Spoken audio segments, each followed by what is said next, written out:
Well, hello, my friends. Good morning, good afternoon, good evening, whenever you happen to be listening to this. We are starting this semester in History 1302 with Chapter 17. So this is going to be Business and Labor in the Industrial Era from 1860 to 1890. We will start with our textbook, friend. The dramatic Industrial Revolution after the Civil War not only generated dramatic economic growth and the emergence of huge businesses, but it also afforded opportunities for the working class, for the working poor, wage laborers to organize themselves into unions, better to represent their interests, whether it be higher wages or shorter working hours or better and safer working conditions. These were the issues that the workers needed to have represented in negotiations with owners. Generally speaking, the unions that were formed during and after the Civil War tended to be one of two types. Trade unions that organized skilled workers, the highest paid and the most valuable workers in an organization, so that they would have more power and more leverage in negotiations. Or industrial unions that organized everyone in the workplace, regardless of skill level, from unskilled workers to highly specialized workers. It had the advantage of numbers, of organizing everyone in a particular business. Both approaches worked. Over time, however, the industrial unions tended to grow faster and larger, and over time the union movement began to have success in negotiating better wages and better working conditions for the working class. Alright, I don't know why that's called robber barons, because that's completely incorrect from what he just talked about. So he just talked about labor unions. Interesting. Well, we'll worry about that later. Anyway, let's talk industrialism. Okay, so following the Civil War, a population boom coupled with rebuilding efforts propelled the nation to become the world's preeminent industrial power. This era is known as the Second Industrial Revolution. The first had occurred in Great Britain in the late 18th century, so the 1700s. This is the second one that's coming to the United States in the 1800s, so the 19th century. The era was marked by the introduction of the coal steam engine, the textile machine, and the blast furnace for producing iron. What do we need iron for? All kinds of things. Railroads, bridges. We saw our Carnegie using steel. Steel comes from iron. So the first industries to represent big business were railroads, linking the western half of the continent to the economic development capabilities of the East. The Central Pacific Railroad, working east from Sacramento, California, and the Union Pacific, working west from Omaha, Nebraska, built the first transcontinental railroad, meeting in 1865 at Promontory Point, Utah. Now, what else happens in 1865? The end of the Civil War. So clearly, the Americans were not the largest group building this railroad. It was largely built by immigrants. Chinese immigrants specifically, who were recruited to help build our railroad while we were at war. Alright, this is a celebration of the completion of the first transcontinental railroad, again, Promontory Point, Utah, May 10th, 1869. Yeah, I think that date's wrong. So 1869 is when they finished it up. Alright. So railroads are constructed by private companies, which raise the necessary funds by selling bonds. Originally, concerns about the constitutionality of federal involvement in financing public railroads precluded the government from becoming involved in their construction. But beginning in the 1850s, schemes that provided federal land to the builders were approved. Schemes, never good. The growth of manufacturing after the Civil War sparked an innovative streak in Americans, resulting in inventions such as barbed wire, which is what's going to end cattle drives and whatnot, the invention of barbed wire, refrigerated boxcars, air brakes for trains, and the telephone. So a lot of invention going on in the late 1800s. This is the transcontinental railroad lines from the 1880s. And you can see how they cross the country. Why they're called transcontinental. Alright. In 1870, John Rockefeller began refining oil from the nearby fields in Pennsylvania. He created the Standard Oil Company. He eventually bought out his competitors and controlled more than 90% of the nation's oil supply. This is called a trust. So to control his business more efficiently, he reorganized his company into a trust. This is illegal today. You cannot do that. Andrew Carnegie made his name in the steel industry using a new process that inexpensively made steel stronger. Carnegie flooded the market with his product and became wealthy. This is our friend Rockefeller. Standard Oil dominated the oil industry. This is Andrew Carnegie. Doesn't he look like your friendly grandfather? He is a steel magnate and business icon. Other entrepreneurs include J.P. Morgan, who was an investment banker. He bought large amounts of stock in corporations and then in turn sold them for a profit. He also bought rival firms that were in trouble, fixed them, and resold them. In 1890, he controlled 1/6 of the nation's railroads. It's quite a lot. Richard Sears and Alva Roebuck, I wonder if you can figure out what they came up with. They opened a mail order company in the 1890s. By eliminating the middleman, they could ship goods from a catalog to people throughout the United States. The middleman being the store. So Sears and Roebuck. This is J.P. Morgan. Despite his privileged upbringing and financial success, he was self-conscious about his deformed nose caused by a chronic skin disease. So he actually didn't take a whole lot of pictures. All right. So you have a growing middle class. Most middle-class Americans working outside of the home were salaried employees of large businesses. They made up a new class of white-collar professionals. Unmarried, educated women were also a growing component of the middle class. Educated middle-class women took on an increased role in public life and raised the woman question regarding women's role in American society. All right. By modern standards, the working conditions during the Industrial Revolution were often dangerous. The average work week was 59 hours, and the average wage equivalent to today's currency was $3.50 an hour. So that's like less than half of minimum wage, I think, yeah. So after the Civil War, millions of children took jobs outside of the home. No regulations. By 1880, 1/6 of the population of children worked a full-time job.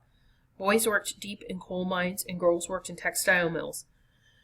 By 1881, only 7 states had anti-child labor laws requiring children to be at least 12 before being hired. 12. They were hiring kids as young as 5. The first forms of protest against labor conditions were disorganized, as many of the workers in these conditions were recent immigrants or farmers not familiar with the idea of civilized protest. A group of Irish-American coal miners, the Molly Maguires, used violence to achieve better working conditions in Pennsylvania coal mines. Eventually, 24 members of this group were convicted of murder and kidnapping, and 10 were hanged. Violence doesn't pay, people. It just doesn't pay. All right. You have the railroad strike of 1877. This is the first interstate strike in American history. It results from the financial panic of 1873, during which railroad companies drastically cut wages. The strike eventually erupted into violence, and order was restored when federal troops intervened. At a sandlot in San Francisco, a meeting to show support for the striking railroad workers became an attack on Chinese immigrants. The Chinese were easy scapegoats as they tended to work for less and were perceived to steal American jobs. Sound familiar? All right. 1866, the National Labor Union was founded, comprising labor and reform groups more interested in political and social reforms than in collective bargaining. Before disbanding in 1873, the NLU secured the Contract Labor Act, which encouraged employers to import workers by paying passage. So we're still importing workers. Excuse me. The Knights of Labor, led by Uriah Smith Stevens, was a secret organization in Pennsylvania designed to protect its members from retaliation from employers. Its members, which numbered in the hundreds of thousands at its peak, allowed skilled and unskilled laborers to join. They also allowed women and African Americans to join. So a lot of variety there in the Knights of Labor. It was more egalitarian than most of its contemporaries. Like I said, they kind of were very inclusive. All right. Mother Jones, 1837 and 1930. Shoot, that made her what? 1893. The self-declared mother of the labor movement promoted higher wages, shorter hours, safer workplaces, and child labor restrictions. Although she lost most of the strikes in which she participated, she lived to see her views become accepted by unions across the country.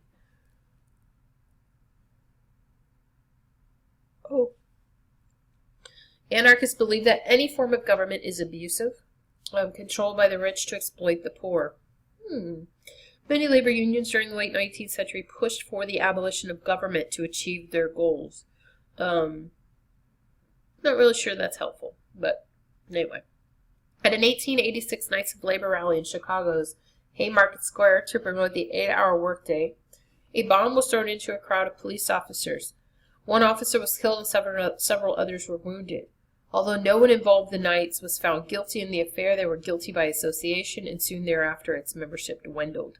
Part of this also was the owners were having people arrested, and it's very different than it is today.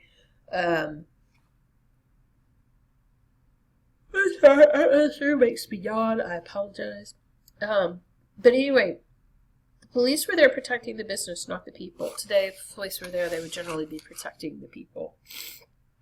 All right, 1886, 25 skilled workers organizations joined to create the American Federation of Labor. It was led by Samuel Gompers. The AFL allowed only skilled workers as their members and very gradually emerged as a preeminent union in the United States. By the early 1900s, they had 2 million participants, 2 million members. So you have the Knights of Labor, who's kind of letting everybody in. Then you have the AFL, the American Federation of Labor, who's letting nobody in.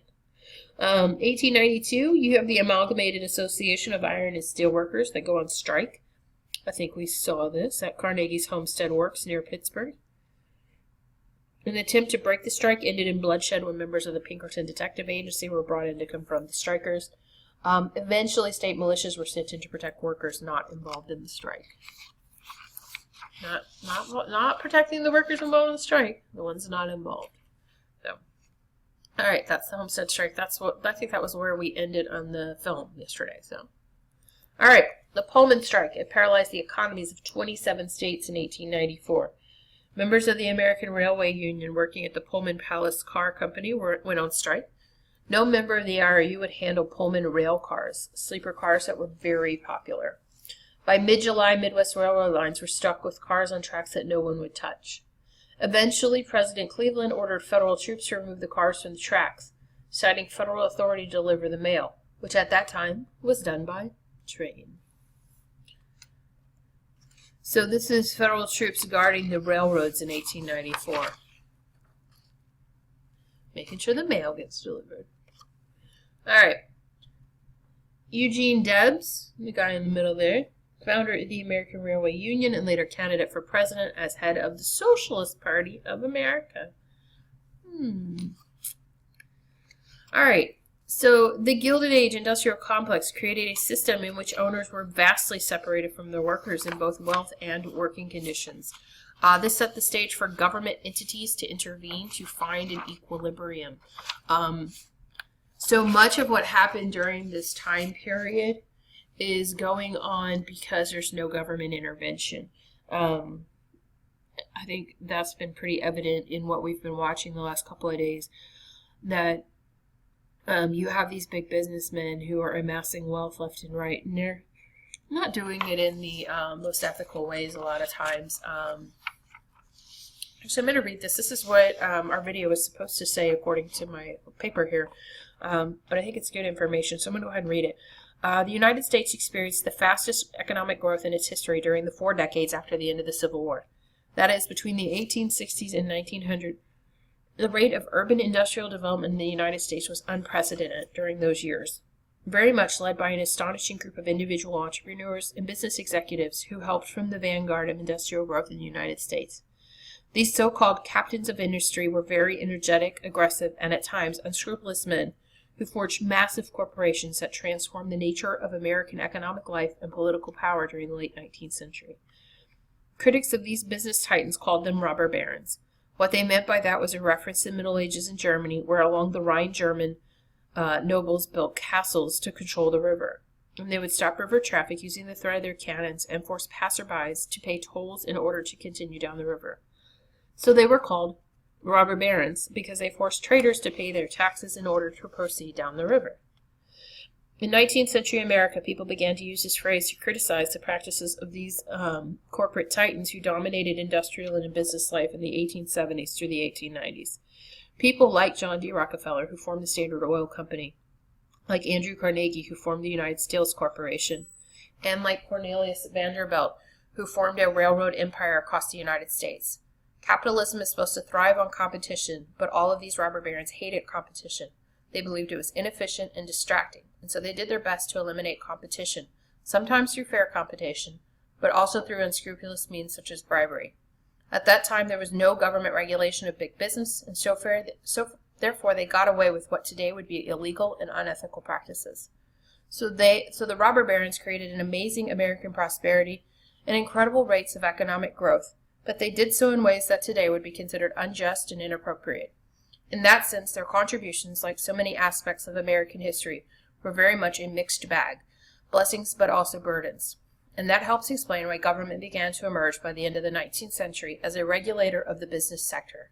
These successes of the robber barons forced state and federal governments to intervene more directly in the economic life of the United States. So we will end there, and we will speak again soon. Have a good morning, afternoon, or evening.